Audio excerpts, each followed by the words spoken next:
Super Supportive by Sleyca. Chapter 39. Lesson 1. Don't talk so loud, Alden groaned, smashing his pillow to his face in an attempt to hide from the lights in his castle. What, are you hungover? Bo asked. Oh, are you? Isn't it illegal for a vow to drink? Jeremy said, loudly. Not on the tri-planets, said Bo. I guess they might still have age restrictions of some kind, though. I am not hungover, Alden said into the pillow.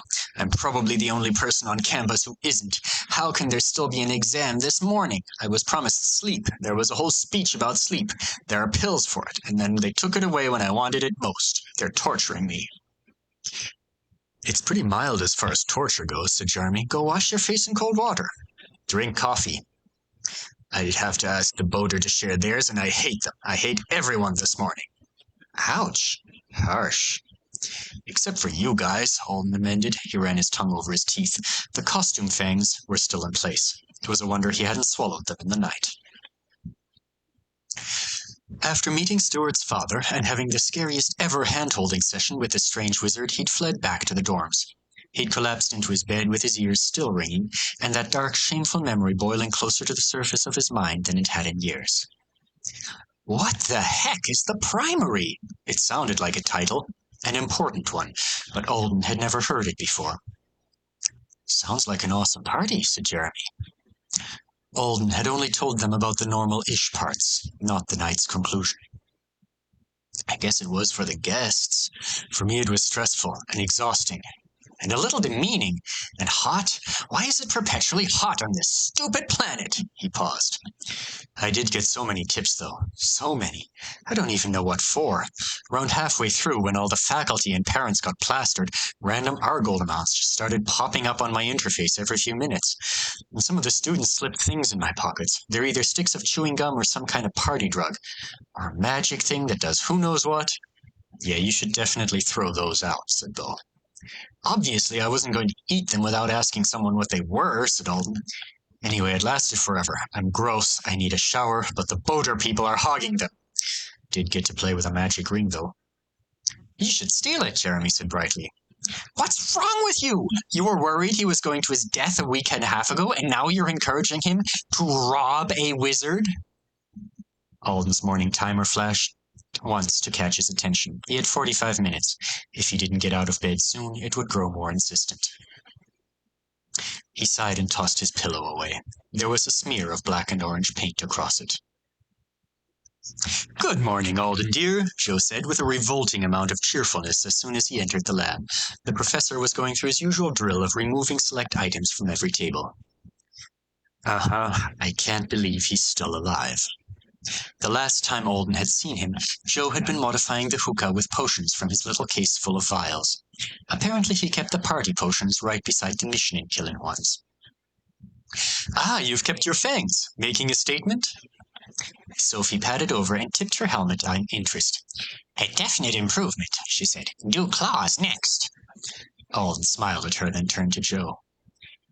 Actually, I can't get them out, at all. I tried everything short of bashing them with a hammer this morning. I had to quit when my gums started to bleed. The artist didn't actually cement them to my teeth, did she? If he didn't figure it out soon, it was going to be difficult to explain the fangs to a dentist when he got back to Earth. Yes, I put these on myself. No, I don't know what I used. Crazy how that happened, right? Please make them go away. How should I know, said Joe, sniffing a jar of pickled mice. I can look at them for you when we finish setting up. Maybe it's some kind of dissolvable glue. Not wanting to miss out on that offer, given the lack of alternative solutions, Alden did his best to perk up and help with the work. Let's take away these gold boxes, he suggested. Joe blinked at him in surprise. Viet lore compressors, he asked. I'm fascinated by the suggestion. Why would we deprive the students of those?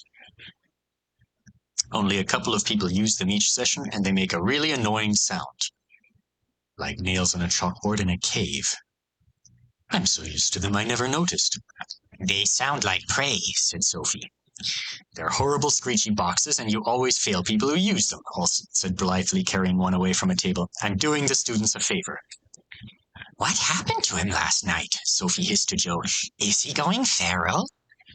It seems he's not a party person. A pity. He was a very big hit. Alden felt much better after placing all 75 Edlore compressors in the corner of shame where they belonged. When he was done, he helped Joe finish the fridges, and then he held his mouth open while the professor examined his fangs through his smart lens. She did use some kind of glue on them, he said. I have several things that will dissolve it, but keep them for now. I'll figure it out over lunch. I know absolutely nothing about human tooth enamel, and I imagine you'd rather I not learn through trial and error. I can use our tone and tooth cleaning gum, Alden reported, and since he was thinking of it, he pulled one of the strange flat sticks out of his pocket and held it out to Joe. It was wrapped in folded waxy paper. By the way, is this gum, or is it drugs, or is it like a chewable magic potion? Maybe it wasn't for eating at all, but it looked like it was, and it smelled like one of the herbs that was popular in food here. Joe stared at the stick and snorted. Someone gave you one of those things last night? That's a little. Anyway, yes, it is. It is what? Those 3 things you said. Alden stared at him. It's a gum drug potion. Joe was shaking his head in amusement. Yes, they're easy to make if you have the funds for the ingredients, so they're perennially popular with wealthy young people. What does it do? You chew it, and then you pass it off to someone else to chew it. Well, that sounds disgusting. And a mild sensory link is created between the two or more of you for a few minutes. Alden stared down at the stick in his hand. It's telepathy gum? Sensory. You don't share thoughts, only senses, taste, smell, touch, etc. That was even better. Alden had been immensely frustrated and a bit jealous about the fact that our Tonans felt and managed their authority as an actual sixth sense. If this was sensory gum, could I use this stuff to feel my magic like our Tonans do? He asked excitedly. Joe looked baffled. How would I know? It's not for humans, and it's not usually used in that. That would be awesome! Oh, but I'd have to chew it with someone who had that sense. Alden was turning the gum over in his hand thoughtfully, helped along by Joe's unreturned ring. Plus, it could be good for combat training, maybe, if you could feel what someone who was more of an expert than you did when they moved. It would be amazing if you could see your surroundings and someone else's at once. Guess that might make you really dizzy, though. It's got to have lots of practical applications. How long did you say it lasted?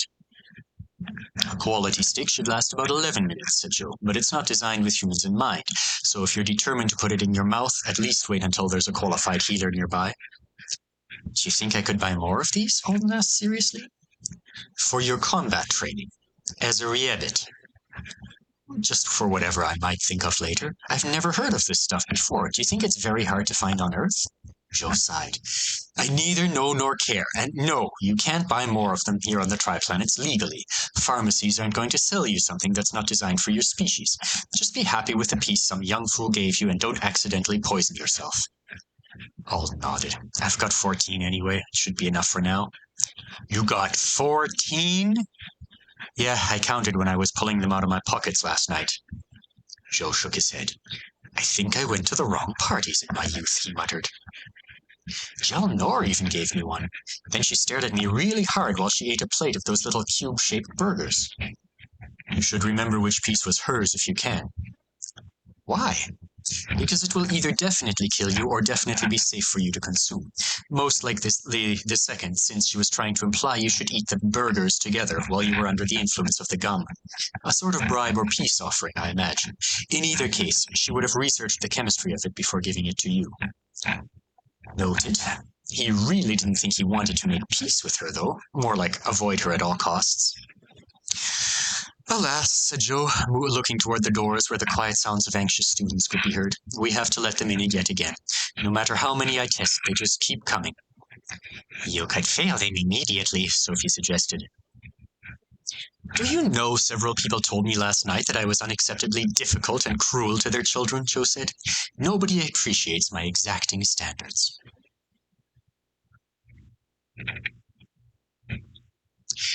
Maybe because the previous day had been so weird and long, the return to the ordinary routine made the hours fly by. Alden was in a good mood by lunchtime, even though he had to spend the last 20 minutes of his break biting into a nasty-tasting square of gel Joe had made for him. Success! He shouted when he finally unlocked his jaws and saw the fangs stuck in the gel. I'm me again! You look awful! Alden bared his teeth at Sophie. Put them back in! He laughed. If this friend named Bo at home, you two would get along. His name is almost the same as the professor's? Alden blinked. Yeah, it is. Somehow I don't think they would get along. The accumulated intellectual superiority and snark would be unbearable for everyone around them, too.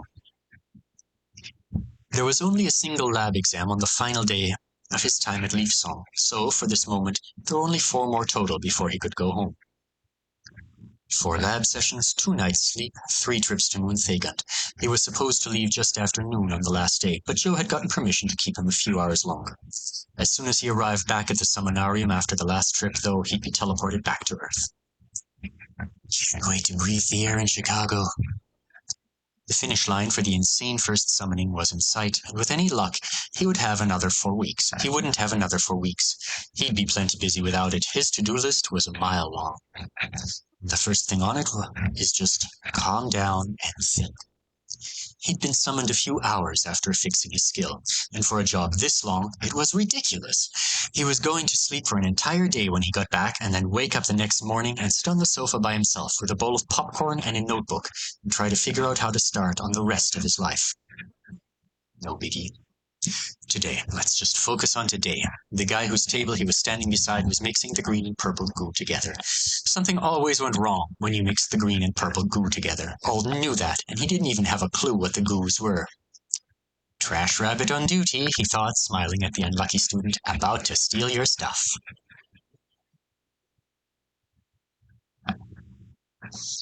That afternoon, Alden rolled toward Hot Lab 7 in a cart and had the peculiar experience of being greeted on his way by several professors and students he didn't recognize at all.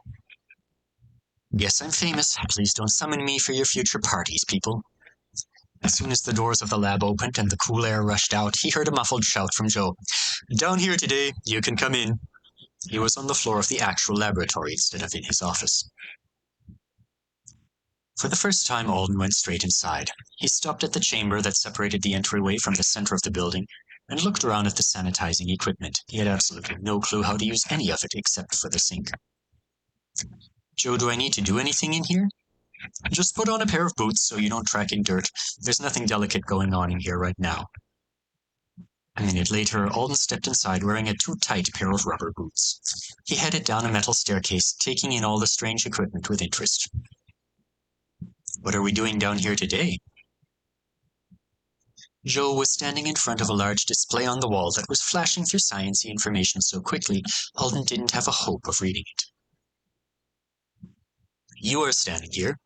I am running a few final simulations on something you will take with you on your way to the lab today. What? Contract, Joe reminded him absent-mindedly, still staring at the display. Ah, right, sorry. They reconfirmed the private contract, and Joe said, It's a bomb. Of course it is. Alden sighed. Why am I taking a bomb with me today? Do you really want to know? Are you blowing up the lab so that the corporation can't have the rest of your stuff? I'm strategically tidying a few sections of it. You'll need to take 2 bombs, actually, and deliver them to Then.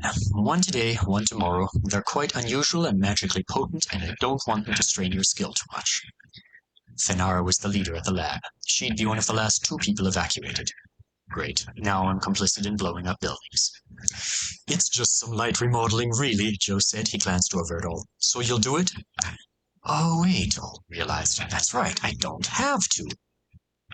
The agreement was that he would pick up people and supplies, not carry bombs over there. He'd been about to say yes without even thinking about it.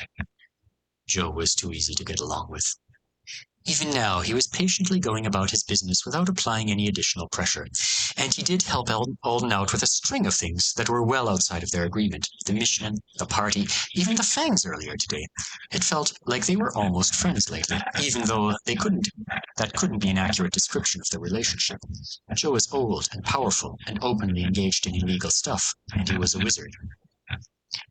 An individual private contract they formed might be fair to both parties, but the real underlying dynamic was so unbalanced between them, it probably couldn't ever be made truly right. Maybe there was no reason to overanalyze every little thing, though. I'll take it, Alden said. That's nice of you. Actually, it's spiteful. It made me really angry that the Yapal Corporation sent a vow to rescue their own people and made them leave everyone else behind. Joe shook his head. Even your spite is nice, he said in a slightly admonishing tone. Sorry, can I ask questions now? Joe waved his permission and walked over to feed his vat of eels. Who is the primary? Ah, so he introduced himself to you. He really shouldn't have done that, but even if he's aware of how it draws attention and complicates things, I doubt he cares much. So it is a title. Why haven't I ever heard it before? If he's someone important, I should have, right? You know, this isn't skill instruction, which is what our lessons are supposed to be about. Alden paused. I mean, you don't have to answer. I know I don't have to answer. What did he say to you last night? When Stuart said his father wanted to meet you, I thought he was either mistaken or trying to give you some misguided form of compliment. The people who were aware of the man's arrival at the party were frankly alarmed. He's not someone who does a lot of socializing, and they were afraid he might be offended by the nature of the festivities. He held my hands. Joe almost dropped the shaker can full of eel food he was sprinkling into the vat, and he turned around sputtering. Why? His sister told him to. The professor stared. I'm sure you're leaving something out. He asked me really personal questions. I thought it was some kind of lie detector test, and he was going to want to know about what happened with the mission, or he was going to ask if I intended to betray Stewart's trust, but I don't think that was it. In fact, he more or less said he wouldn't do anything to me if I did tell on his son. Don't! I've got ever so many wonderful things going on because of that excellent mishap. So it was just about me, I think? Joe looked troubled. He must have been using some talent I'm not aware of to examine you. I'm afraid I can't answer your question. He said I should go home and live well because one day we'd meet again. Alden rubbed the back of his neck. Kind of worried me. Joe's eyes widened, and he spun around to face the eels so quickly that Alden didn't even have time to interpret the expression. Joe?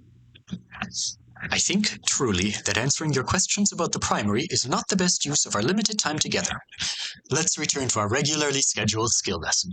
Now you're kind of worrying me. Touch the triangle of absolute secrecy, please. Alden stared at his back. We already reconfirmed the contract for today. Ah, I would like to clarify a point. Today's lesson is going to be special, you see, and I would like you to confirm specifically that you will not, through any means, or by any permutation of interpretation, intentionally reveal the information I'm about to disclose to you with anyone else of any species without my permission, ever. Surprised, but intensely curious, Alden thought through the wording. That's way too strict, isn't it? I mean, even if I hear the information from someone other than you at some point, I still can't ever repeat it, or even act on it in a way that I thought would allow it to become known. Yes, that's right. Anything I say that you're already aware of is yours to do with as you please, but any new information I reveal falls under this agreement. Also, you will not use this knowledge to advise or instruct another person in a fashion that would allow them to take advantage of it. Do I even want to know whatever it is? Joe was silent for a minute. He was still staring down at the eels. Finally, he said, I'm not sure. However, it will undeniably benefit your skill development, which is what I promised to help you do. Obviously, I'm not going to say no. He'd never stop wondering what he'd missed out on learning if he did. Something on a table along the far wall dinged. My bomb is done. Joe's tone was cheerful. Let me just box it up, and then we can have a proper seat in the office for the rest of this discussion. You had ice all this time and you didn't tell me? Alden said accusingly as he took a seat in one of the armchairs that looked down on the lab. Under his shirt, the tattoo was burning in a way it never had before. He had felt the gremlin watching the contract modification with interest, but it hadn't objected, so he guessed it was fine. But Joe must have really meant it when he did whatever it was he did with his magic to set it in place. You always refuse my drinks. Joe dropped a few cylindrical pieces of ice into a cup of dark blue tea. That's because they're always hot. I didn't even know Artonians drank chilled beverages until I served a couple last night. Usually not in winter. This is winter? Yes, though it's always mild here. They have a pleasant climate. You didn't realize? It just never occurred to me that it might be. It said as he accepted the tea. It tasted floral, but it wasn't awful. Joe sat in the chair beside him. He took one sip from his own steaming cup, then without any further ceremony said, Lesson 1. I knew there had to be a lesson 1, Alt cried. I was thinking of how much I should tell you and how to frame it for you. I was going to use it as the finale of our classes, but then it occurred to me that you might have follow-up questions, and I wouldn't be doing my sincere best if I just dropped the information on you, then sent you back home. Thanks, Alden said. Really, that's thoughtful of you. Joe rolled one eye at him. Lesson 1. You should never accept another skill or spell from the system. He sipped his tea again. The steam curling from the cup was fogging the lens of his smart monocle. Beside him, Alden sat motionless. Beads of condensation were forming on the glass in his hand. You're not saying anything, Joe noted. I'm waiting for you to explain the joke. The professor's smile was tight. Do you really think I swore you to eternal secrecy just so that I could deliver one? Alden didn't, but he still couldn't process the advice he'd been given. I don't understand. I know you don't, Joe said simply, but nonetheless, the lesson is the same. In my opinion, someone in your situation should refuse to accept skills and spell impressions from the system, or from other sources, should they be offered. The entire benefit of being an avowed is collecting new skills and spells and foundation points. You should limit the number of foundational improvements you accept too. I don't think you have to entirely reject them, but be frugal. Try to keep your physical and mental enhancements within the realm of reason for your class, age, and rank. My class is Rabbit, and my rank is B, Alden said, raising his voice without meaning to. What am I supposed to do with one weird-ass skill, one shitty little spell, and hardly any superhuman abilities? One spell, Joe said in an interested voice. His eyes flicked behind the lens, then he laughed. You never affixed your second. Did you even need my advice? I haven't affixed it because I couldn't find a spell I liked on the list, and it was important to me to be careful and make the most of it. I was going to study all of them when I got back home. It was strange to feel threatened by advice, but all did. What the professor was saying was unheard of, incomprehensible, and unwanted. Is it even possible to refuse skill and spell rewards, he demanded. I couldn't refuse to get a skill in the first place. The system was all, something, thank you for your service. If you don't choose in a few months, everything will be randomly affixed for you against your will. Enjoy!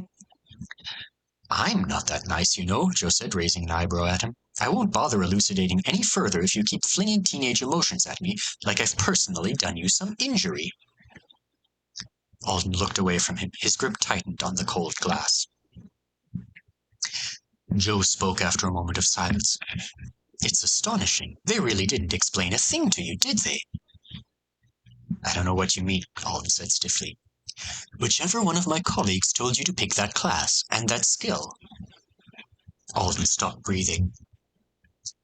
Suppose it could have been another avowed, but there shouldn't be any on Earth at this early stage of your planet's development who would know enough to give you that kind of advice. It must have been an Artonan official. But I cannot fathom how you would have come to know one well enough for them to make a suggestion, without any sort of protective contract in place, no less.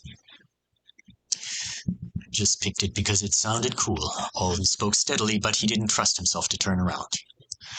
No, you didn't, Joe said in a thoughtful tone. You're not the kind of person who thinks being a reabit sounds cool. For a while I wasn't sure, because you do have a couple of qualities that suit the job. You're comfortable around other species, open-minded about vast cultural gulfs, for example. But you find the aspects of the class that most humans regard as perks tedious, and you highly value assignments you deem morally worthwhile. The professor paused, then added, It's only happenstance that you got one of those from me, and you'd have to know that. No human who preferred rescue missions to parties would pick Rabbit, or a skill called Let Me Take Your Luggage. I looked up the initial English description, just to be absolutely sure there wasn't some clue, and I can imagine no scenario in which someone with your personality would have selected it from the multitude of available options, unless you were advised to do it by someone you trusted. Alden frantically tried to come up with a believable reason to have chosen the class and the skill, and he couldn't. Even if he said he wanted money, it would sound like a lie. There were Rabbit skills known to be good for that. He'd picked a complete unknown. Why is Joe paying that much attention to me anyway? He's not supposed to be so friggin' curious that he psychoanalyzes every little thing. You don't have to look so nervous. Any Artonan who knows enough to recommend the skill is either my equal or my superior, and they have a strong disrespect for certain rules. I'm hardly going to report someone like that. I'm just surprised they gave you something with such a specific kind of value, but they apparently didn't offer you their personal protection, or want you to know how to use it. It's baffling. It would look that way if you assumed it was an Artonan instead of Gorgon, trying to deliver advice without being punished by his magic chains. At this point, the only thing Alden could do was steer the conversation away from how he'd gotten the advice in the first place. Why can't I accept more skills and spells? When I level up and they're offered, am I really just supposed to refuse to affix them? It sounded like madness and also depressing. The contract only forces affixations on Avowed in uniquely dangerous cases or as a last resort. I'm sure you noticed it goes to great lengths to cajole people into accepting it semi-freely instead. And it's almost always successful. Every version of the system walks a tightrope, trying to maintain a certain amount of control over its planet without absolutely bleeding resources, and it only grows more complicated with every passing generation. Nearly 2,000 years ago, the first version of the contract was designed as something beautifully simple and effective. However, that's changed. Effective at what? Alden asked. Managing a problem that can never be truly solved, Joe said vaguely. That's not a good topic for the two of us to delve into tonight. But do you remember what I said about the way Artonans generally view Avowed? Beasts of burden, existential threats, children that should be bossed around, or gifts from the Holy Universe. It was a hard conversation to forget. I'm sure I said children in need of instruction, but your version will do. The initial idea of selecting Avowed from resource worlds was a product of minds who would view your existence as a great gift. For our planets, we only had the Mother and Artona 2 back then, and your own. It was, and is, an arrogant point of view, one centered on Artonan needs and our assumptions about what other species should value, he shrugged. But that particular point of view is only one of the common four that assumes Avowed should both have extraordinary power and be given all the tools they need to use it as a matter of course. Alden frowned at his tea. It was turning aqua as the ice melted. Are you saying the secret to extraordinary power is refusing to accept skills? Because I'm confused. That's because you're not letting me finish. There was an initial set of around 300 skills, designed with the fervent passion and care of those who believed they were on a holy mission to save existence itself. The designers proposed that delivering these skills to Avowed and facilitating their use should be the entire point of the contract.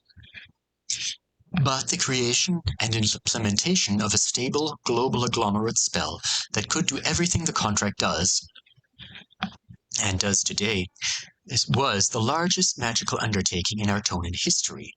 Those dreamers who wanted a certain type of Avowed couldn't do it themselves. It was an endeavor that required the cooperation of nearly a third of the magic-capable population.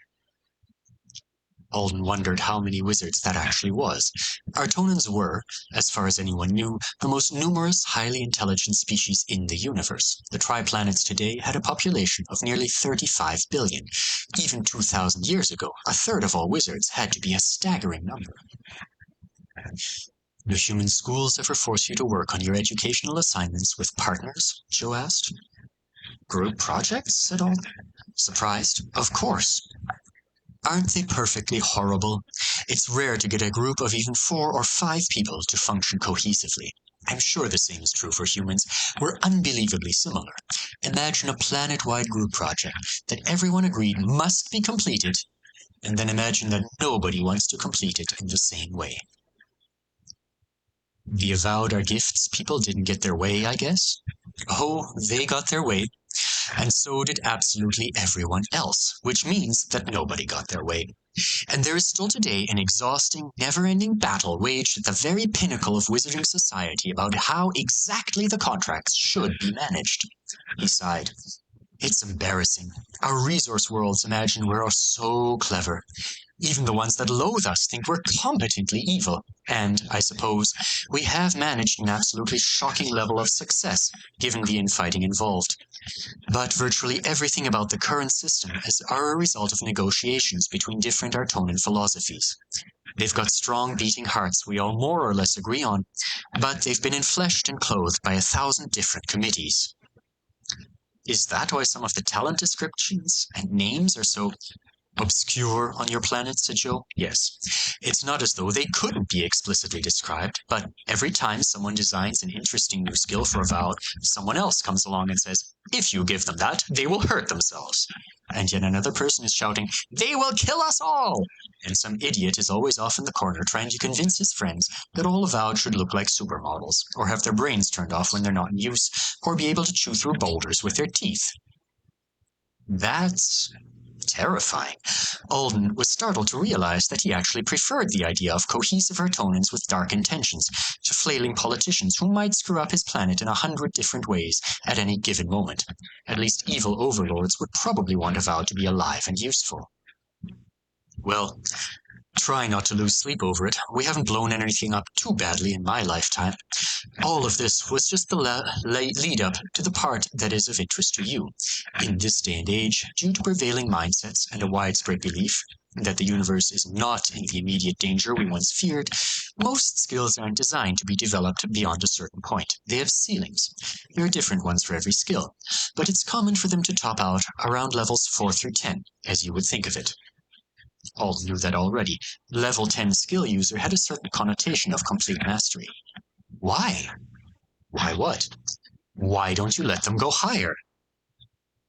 It's not like that. They don't go higher because there is no higher for them. If we focus on the skill-based classes like Riebit, then skills are... this is hard to explain since you don't have any background knowledge. They're usually designed to rapidly reproduce the effect of a difficult but desirable spell. Alden blinked. That's not something I've ever heard. How much of this conversation has been?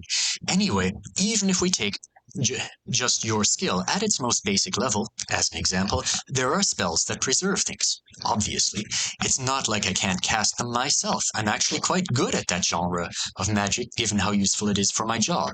But knowing the right spell for the right situation and being able to cast it precisely when it's needed isn't nearly as easy or convenient as saying, hey, I'll go pick that up. So skills are just big, complicated spell impressions? Very similar to that. The main differences are that spell impressions are almost always weaker than equivalently ranked skills, and they tend to be perfect duplicates of a real spell, with the casting instructions impressed onto your being, so that you don't actually have to know how magic works, and you literally can't screw them up. Skills are often based on spells, but they've been re-engineered to allow the Avowed to slowly come to terms with what they are and master what they can do. More flexibility, more complex end results, a much steeper learning curve. But when you reach the end of that learning curve, you're done. Whatever the maximum level is, once it's reached, the skill is complete, and you have to select a new one and start building it. Alden had about 1,000 questions, but most importantly, do you know what the maximum level for my skill is, then? Joe giggled. It was frightening. It doesn't have one, he said. The original 300 skills all still exist in one version of the system or another. The philosophical descendants of the designers make sure they don't get completely excised. I'm not certain if they really believe those skills will save us all, or if it's just a point of pride they can't yield. Alden already knew where this was going, but the professor's next words still sent a frisson of shock through him. Yours is number 112. It was hidden under a shroud of mediocrity by the factions that hoped you would never find it. It would be tragic if you uncovered it, only to fall into the next trap that has been laid for you. The trap is taking another skill, or a spell impression, or too many foundation points. All of the ways you would commonly wish to increase your power will only slow you down and limit the skill's growth. I've given you all the hints you need to guess why, and you've been a fairly good student. Oh no. The look on Joe's face said this was some kind of pop quiz, and Alden had seen enough of the professor's teaching style to know that if he answered wrong, the lesson would likely end at once. He had developed theories, but he considered them half-baked. My ability to do magic, my authority, is wrapped up in the skill and the trait I chose, he suggested finally. The skill going up a level is a result of my authority increasing. But if the system always offers rewards for leveling in addition, is it like there's excess authority? Like, as I develop Let Me Take Your Luggage, part of my power is naturally wrapped up with the skill, but part of it's still unbound? That made sense, Alden decided, in a headachy way, since he'd finally gotten used to the idea of authority over the past few days. So the rewards the system offers every time I level aren't exactly free gifts, he concluded. It's transforming my unbound authority into a talent, which means when I accept them, the excess authority gets set back to 0, but in exchange, I get powers I can actually use. Joe slapped the arm of his chair. Yes! Excellent for a human. Some clarifications as a reward. Your unbound authority will never be 0, though it's usually significantly lower for Reebits than others due to class design. That's why you're only granted talent rewards for leveling, and summoners can't usually offer them to you as payment for services rendered. Another bizarre set of complicating factors sponsored by centuries worth of politics and people's feelings about the different classes. Don't worry about it. Instead, wonder about what happens if you don't give the system permission to affix its little rewards when it wants to. Eventually, it's going to force me to do it, right? The key word here is eventually. It doesn't want to take that route. It's absolutely horrible on the budget, and it's considered morally monstrous by far more Ortonans than you would expect. So the system isn't allowed to force an affixation until it's exhausted all other possibilities. Instead, it will let you level the skill and level it again, and probably a few more times besides without taking your reward. I haven't actually seen it happen before, but from what I understand, it will resort to outright bribery right before it gives up on getting your permission and violently modifies you. How does it bribe people who refuse to accept any kind of magical improvement? It almost never occurs, but I've heard it usually involves the creation of high-end equipment. You asked once about accumulating a large number of refusals. I imagine something like that would be on the table too. That sounded awesome. Why don't more people do it then? Why don't more people train endlessly in an effort to increase their power and then, at the moment of achievement, refuse to increase their power? I mean, somebody has to have tried it just out of curiosity. Joe shook his head. You have to consider the fact that the first thing that will happen is nothing, and the second and the third. And only then does the system start to get concerned about the unbound authority creating a dangerous problem for the avowed. What happens? A scale tips. Too much excess authority will unbalance, and the original skill affixation will be damaged, which would result in either a gruesome and agonizing death or something much worse. So maybe don't give the system a hard time just for your own amusement then, Alden thought. So if I level and refuse my rewards and never take one from a summoner either, eventually I'll get a last-ditch bribe? You don't want the last-ditch bribe. You want the thing that I think will come before it. With you, the system will have an additional option. If you're refusing the rewards the Tri-Planets would prefer you take, it can offer you the next step on the original progression path for your skill. The old one, designed by wizards who assumed you would be training with this one skill for your entire life. What is it? I'm not sure, said Joe. Alden made a sound of protest. I'm not an expert on the original skills. You're lucky I even recognized yours as one. It's not like it has a flashing label beside it when you're summoned. Your abilities show up here, he pointed at his monocle, as sets of useful data for the summoner. It shows me that you have preservation talent. Most people experienced with this type will note that it's a little unusual. It almost looks like it's poorly made. But that's just based on ancient tastes. No contemporary wizard would design an avowed skill that would let you bring your full authority to bear almost instantaneously at level 1. It makes me too powerful? Joe gave him a flat look. Aren't you optimistic? No, it just lets you exhaust every last bit of what power you naturally have at once, so that the person in charge of lab exams has to make sure you don't accidentally touch the wrong thing, pass out instantaneously, and then explode. Alden felt himself blush. Thanks. It's fine. The students didn't make anything good enough to have that effect anyway. He sounded disappointed. So lesson 1, Alden said. Level the skill, but don't accept any rewards until I get something that looks like the start of a super old skill-specific progression path. Correct. And thus, I think I have more than fulfilled the offer I made you on the first day. Offer? I asked if you wanted me to advance your knowledge of your skill by 20 years compared to your fellow humans. Instead, I have advanced it by several decades and levels of information access according to our Tonin standards. Joe looked terribly pleased with himself. Maybe I am nice after all. You're nice, Alden agreed absently, still a little shell-shocked and worrying over the apparently irregularity of his skill.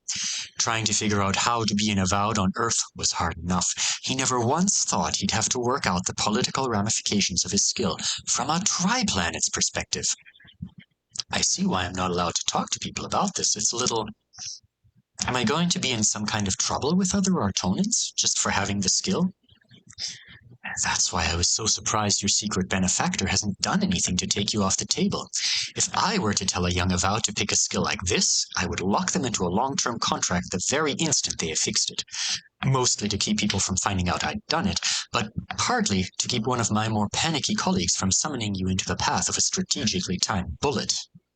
Alden winced. I offered you a long-term largely in jest on the first day. I was still trying to figure you out, and I was worried you were some kind of convoluted trick sent by one of my enemies. You were, after all, carrying one of the few talents that would help me with my problem, and you were all wrapped up like a present in that pretty coat that nobody ever buys. It's because most rabbits don't want coats for working in bomb labs, Joe. Finally, he admits it. Alden groaned and downed the rest of his blue tea in one gulp. I wanted the agility stats to complement my movement trait for superhero school. Oh, my stars, said Joe. You're going to say something awful, I know it. That's precious. I'm serious about it. That makes it even more precious. I can't believe someone adopted such a precious little rabbit and then abandoned it to the harsh, cold realities of the world. What the hell? I'm not a puppy someone left in a box outside the grocery store. I have plans. Admittedly, those plans kept taking a beating, but Alden was sure he could put them back together, in some form. I really will adopt you if you want, Joe said, as soon as I finish wriggling out of some of my problems. It would have been no trouble for me to permanently hire a B rank before, but it's a bit out of reach just now, maybe a year from now, after I've had enough of a wrist slap to satisfy people. I should be able to successfully challenge the limits on my summoning rights. That's good of you, and I like you, but I really don't want to live here. I want to go home, Alden said firmly. Joe nodded. I thought you'd say that. You should be fine for now. Most people won't have the foggiest idea what the skill is, and they won't care as long as you don't do something insane with it. The ones who do know will almost all think it's happenstance that you ran across it, and they'll assume there's no reason to worry. It's not like it's illegal to have the skill. We're the ones who keep putting it in the pot with everything else after all. It's just a small percentage who will know and dislike it enough to make your life difficult. It will be fine. For now. For now, Joe agreed. A couple of decades from now, on the other hand. Joe, it's not going to take me decades to level it high enough to get the special perks, is it? Alden said in a slightly panicked voice. Because I don't think I have the mentality. I don't know how long it'll take before the system offers it. 5 levels, maybe? It's just a guess. Still, 5 levels could take me years. I mean, I was hoping to do 3 a year, but I knew that was ambitious of me. 1 per year was more common. 2 was practically a standard for Apex schools, but plenty of people never leveled at all. And you're, Joe said dryly. At least 2 years, just sitting around with the exact same package of talents he had now. Well, the skill would still improve as it leveled, but he'd get no new low-rank skills to work with, no spells. He'd be putting in all the work of someone who seriously cared about progressing their powers, but he'd have almost nothing to show for it. And he couldn't even tell people why. If I get into a hero development program, they'll think I'm slacking off. They'll expel me for lack of progress. Do I even want the super mysterious original avowed universe-saving power? Well, when he put it that way, it was hard to say he didn't. Ah, said Alden, leaping up from his seat. I can't think any more. Where's the bomb I'm supposed to be delivering? So eager, said Joe. By the way, there's one person I want you to tell about this conversation. Seriously? Alden said in surprise. The triangle of absolute secrecy still feels like you branded it into me. By the way, who am I supposed to tell? Joe steepled his fingers and stared down at the vat of eels writhing below them in the lab. One day, when the primary realizes which skill you have, he's going to make your life absolutely miserable. That sent a chill down Alden's spine. Why? I won't tell you that. But he will eventually realize it if you achieve anything of note with it. And when the time comes, there's the most perfect way of getting back at him. Yes, we have to do it, no matter the cost. Your face looks so scary right now, and the primary is not someone I want to make mad. I'm almost positive I'm going to refuse. Joe ignored him. When you see the endless misery on the horizon, that's the moment. Tell him then. Tell him you told me this huge Artonan secret? Why? Joe acted like he was scared of the primary, and Alden really wished he wouldn't use the phrase endless misery to describe Alden's own future. Joe looked him in the eye. It will shock him. You want me to tell the primary something that might get you killed because it will shock him? Alden repeated. Are you all right? I don't think he's been shocked since he was a teenager, said Joe. It will be good for him. Yeah. Okay. I'll take a moment out of my day when I'm feeling apparently very miserable to deliver a shock to the primary for you. Thank you, Alden Ribbit, said Joe. I'll entrust you with the message, even if he takes my head off for it. It will be so very worth it.